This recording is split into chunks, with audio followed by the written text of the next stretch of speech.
Can you see by the dawn's early light what so proudly we hailed at the twilight's last gleaming?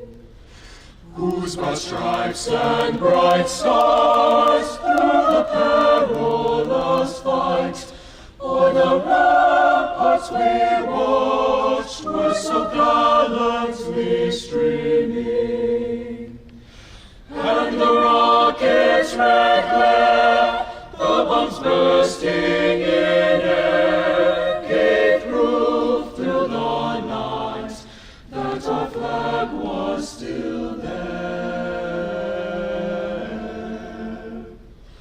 Oh, say does that star-spangled banner yet wave o'er the land of the free and the home of the brave? On behalf of the Topeka High Historical Society, we welcome all of you, the Topeka Board of Education, friends and classmates of the Barrett family, Topeka High students, faculty and staff, and especially the family of William and Myrtle Huss Barrett. We are gathered here today for Topeka High and the Topeka High Historical Society to show our immense appreciation to the Barrett family for making the Western Street entrance beautification and improvement project possible. It's a significant improvement to the outdoor space on the west side of this beautiful building and to the campus, and makes the area useful. It's been an area that has not been particularly useful for a long time, and so now we'll have some outdoor classroom space and lunch space and a beautiful place for these students to get some fresh air. If all the members who are with us from the Barrett family could stand up and give them a round of applause, that would be wonderful. Good afternoon. My name is Rebecca Morrissey, and I am privileged to be the principal of this beautiful school. Before I take the opportunity to read a couple of things to the family, I would like to, just on a personal note, thank you.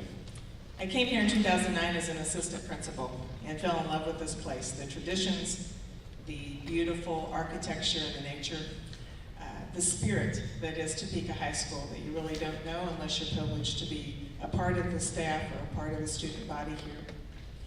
When John stepped forward on behalf of your family and asked what we could do, I certainly felt like there were three main entrances to this building, and that the western side, although used a lot, had been somewhat neglected, and it certainly didn't quite live up to the polk entrance or the main entrance. So when he agreed on behalf of your family to do something to make this not only more beautiful, but usable space, which Sarah already alluded to, a place that we can use as an extended classroom, a place that can be overflow for lunch, and just a place students can hang out and enjoy the social aspect of high school, I was extremely appreciative. What's been fun is to see your faces as I've heard the stories of your family, of what happened for you when you were here, and the fact that because of that, you wanted to somehow give back. Years ago, I was part of a bond issue, and when people went out and they spoke to what was largely a retired community, and people stepped up and wanted to help in that area, and it was Leavenworth at the time, I remember them saying that sometimes when people ask for money, it isn't about paying for someone else's education, it's about giving back, because there were people that were there for us. So it's people like your family who are giving back that help us maintain a beautiful old building, which isn't easy to do.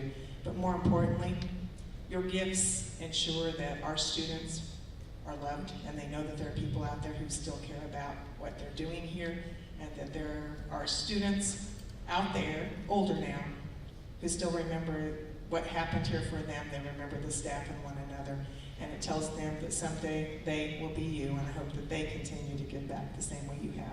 So on a personal note, thank you so much for what you've done. This time I have two decrees, certificates to read to you. The first one is a certificate of recognition for your family. It is from Michelle de la Isla, our current mayor, and I will read it to you. Certificate of Recognition for the dedication of the Topeka High School Western Street Plaza. The Western Street Plaza at Topeka High School was funded by the family of William and Myrtle Barrett. Their gift was used to improve and beautify the Topeka High campus and enrich the mural landscape at Topeka. Topeka High senior Alessandra Chavez has created 4 Topeka High themed murals spanning 25 feet for the project. Other enhancements in the project include a brick pathway leading to a Western Street entrance, walls that reflect the look of the front veranda, additional sidewalks and tables which will be used for an outdoor classroom and overflow lunch space. The Barrett siblings are Paul, THS 1944, Bill, THS 1947 and THS Hall of Fame, Tom, THS 1948 and THS Hall of Fame, Bonnie Wilson, THS 1949, Donna Layden, THS 1951, Jack, THS 1952, John, THS 1953, Richard, 1956, and Carolyn Keller, THS 1961. They dedicate the plaza to their parents and their sister Pauline. Thank you for your contributions and best wishes. And then Michelle has affixed her certificate and her seal to this.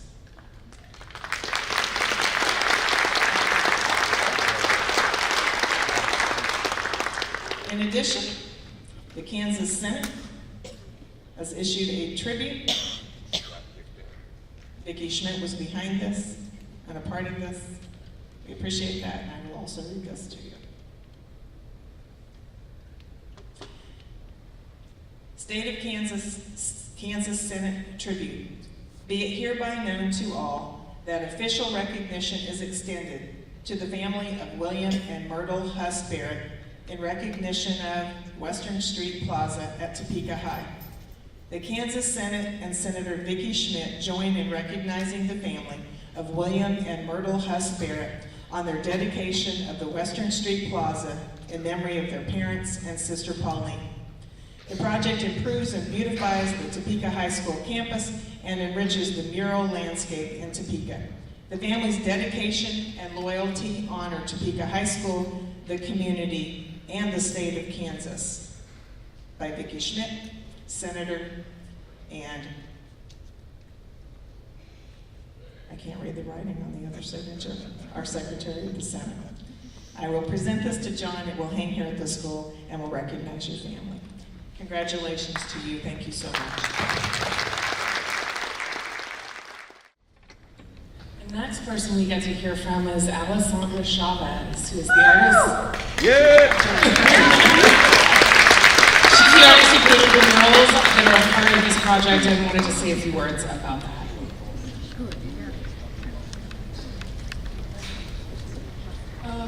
I'd just like to thank the Barrett family again for giving me the opportunity to make these great murals.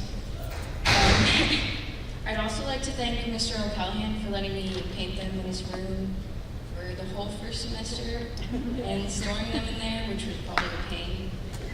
And I'd also like to thank my parents and my teachers for supporting me through this. Yeah, thank you. I think the last time, or certainly one of the last times I was on this stage, I was part of an operetta that they were playing here. I wasn't very good. But, I was talking with Doug Wallace, and his uncle was the lead in that operetta. So the thing I remember most about it was that I had to wear pink tights and a green blouse. And that's what I traipsed around on the stage on, trying to hide in the back of all the people I could. And my fellow classmates managed to mention it to me every once in a while. And I never quite understood because Doug, who was the lead, he didn't have to wear pink tights. I didn't. I don't know why that was true. But anyhow, it was a fun experience. It was one of the things that I acquired while I was here at Topeka High School. And to let some of you know, this all started way back in 1920. In the early 20s, at the old Topeka High School, which was over at 8th and Topeka Avenue, there was a young lady over there by the name of Myrtle Anna Huss. And she finished her work at the high school and went out into the world. Later met a young man by the name of William Valentine Barrett. And the two were married. And out of that marriage, there became this group. Some we're proud of, and some we kind of question. Anyhow, here we are. Now, Mom, who was the driving force for most of us as far as our education was concerned, always thought any of us could do anything we wanted to do if we chose to do it. And I think for the most part, most of us did that. We went to school, we had great teachers, and the school was supportive of what we were able to do. And it showed up later as we moved on in our life. All of us, for the most part, went to college. We have advanced degrees. We excelled in the work that we did and feel good about it. And this is one of the reasons that we were talking, and my brother Tom, who unfortunately couldn't be here today, called one day and said, "Hey, I got an idea." And we passed it around through the family members, and they all agreed that, yeah, you know, we ought to try to give something back to this school that put up with 9 of us Barretts for all those years that it took to get all of us through. And so thus was born, after a meeting with Joan and with Rebecca, the project that is now out on the western side of the school. Now, there were a lot of people involved in this that I need to thank. The first person I'd want to thank, and I was hoping he could be here today, but he couldn't, is a fellow classmate, a young man that I went through junior high and high school with, a good friend. Later on, even, we were co-coaches of a girls' softball team that actually got to be pretty good in spite of us. They took second in the state one year in the fast pitch softball league out at Lake Shawnee. But he went on to become an architect. So when they were asking me, what do you think you want to do out here? I said, well, let me make a phone call. And I called Jim, and Jim said, sure, he'd be happy to help. And he came over, and we spent a couple of evenings out here in the measuring and thinking and looking at what could be done. And he drew up a proposal for us, which is what we presented to the boards, and they accepted with, over the period of time, had some modifications, but basically is what you will see when you go out here. One of the first things I noticed when we went out here, it was, I looked at that blank wall over there with those 4 ugly bricked in windows, and I said, we got to put some murals in there. And Joan said, got just the person for him. And here she sits. And so we got a hold of Alexandra, and she came up with a proposal, and in our meeting, I don't know whether you remember that, but she passed those preliminary drawings around, and we all just kind of sat speechless at the table because of what she had done. And it didn't take long for us to say, yeah, let's do this.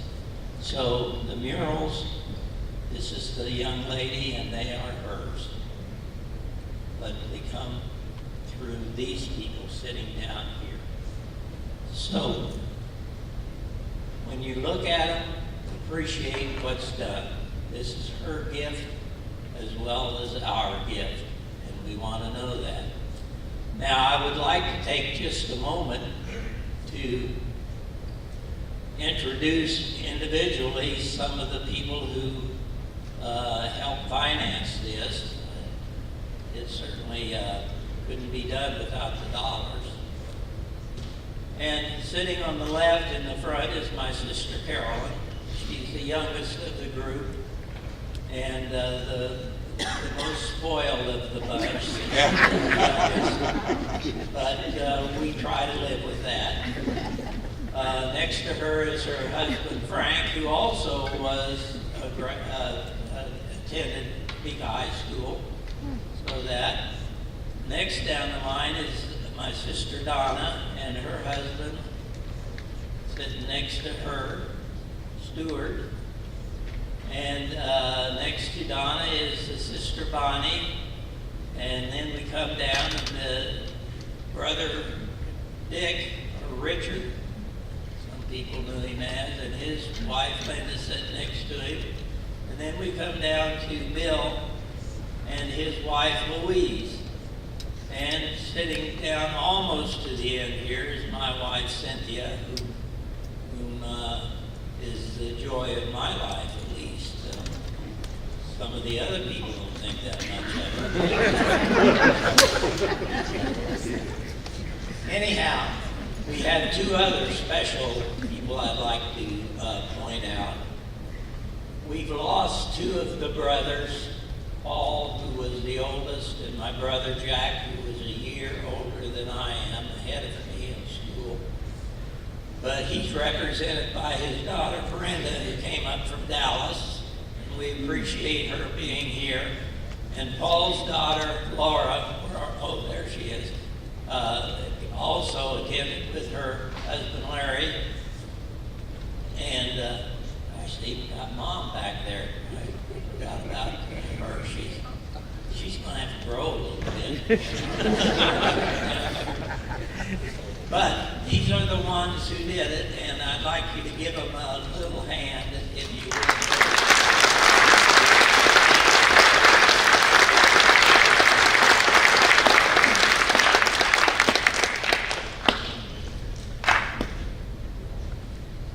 The one sister that probably is most highly thought of by all of us family members was my sister Pauline. Pauline died at a very young age of 36, which seems like an early age, and was. But when she was born, she was expected to live till about 3. So we were blessed to have her for, 33 years that they said we wouldn't. Pauline was unable to attend school. She was home-taught, homeschooled. There wasn't such a thing back then, but that's what we would call it today. And that was by our mother. And she ran the house. Whatever Pauline said is what the rest of us did. And I don't know any of us that ever crossed Pauline, because that wasn't the thing you dared to do. But Pauline was the blessing to our household, and I'm sure many of you have that person in your household someplace. But that's why we have made a point to dedicate our part of it to Pauline as well as her mom and dad. Our mother worked hard. We all worked in the here in town. And we delivered chickens, a lot of things we couldn't do because we had to, once we got out of school, had to go home and go to work. But in spite of that, I was impressed with the madrigals singing. My sister Bonnie was a madrigal when she was in school. When Rebecca once told me, she said, "Yeah, this would be a good place out here, have it for an overflow for lunch." We couldn't go out of the school for lunch when I was in school. I said, "Your kids, you mean they get to go out there?" She said, "Yeah."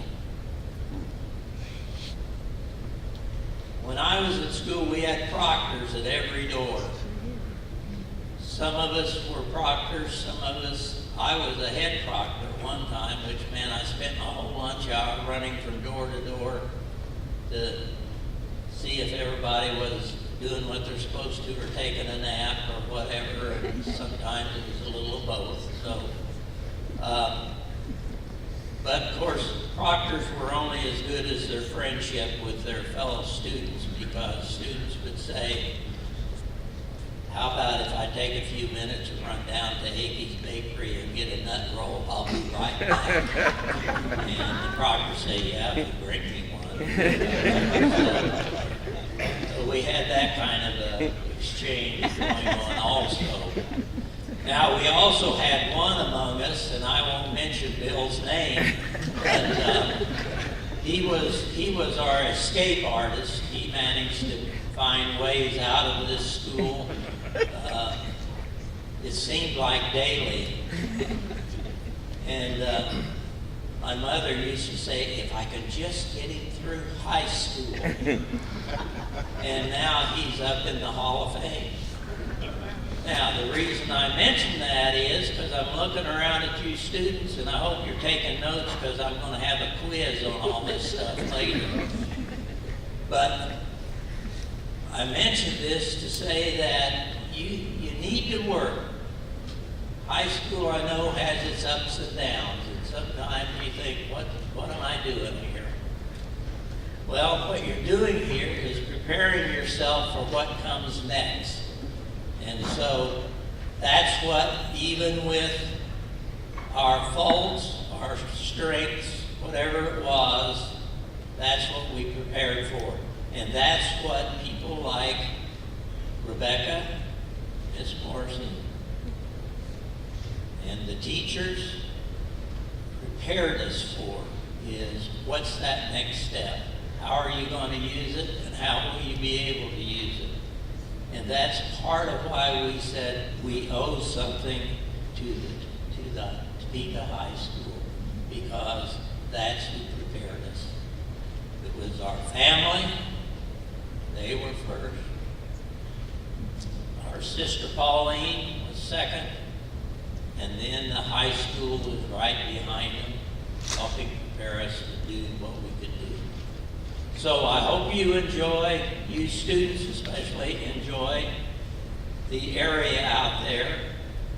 And God bless you all. Thank you. The Topeka High Historical Society thanks the Barrett family, John Barrett, Alessandro Chavez, Principal Rebecca Morrissey, the 501 Facilities Department, especially Rob Seitz, John Nesbitt, and Jerry Carter, Scott Larson, Mark Madden, Lynn Palmore, and the Topeka High School custodial staff, the Degginger Foundry, Lardner Monuments, Tad Pete of Americrete, Bill Rippon, Dominic Carreno, Steve Eubank and the Topeka High Madrigals, Brad Stahlbaumer and the THS Marine Corps Junior ROTC, Rick Palma and the Topeka High School video production staff, Heather Hooper and the Topeka High School journalism students, Gina Lyons and the Topeka High School culinary class for making this project and this recognition on this lovely afternoon.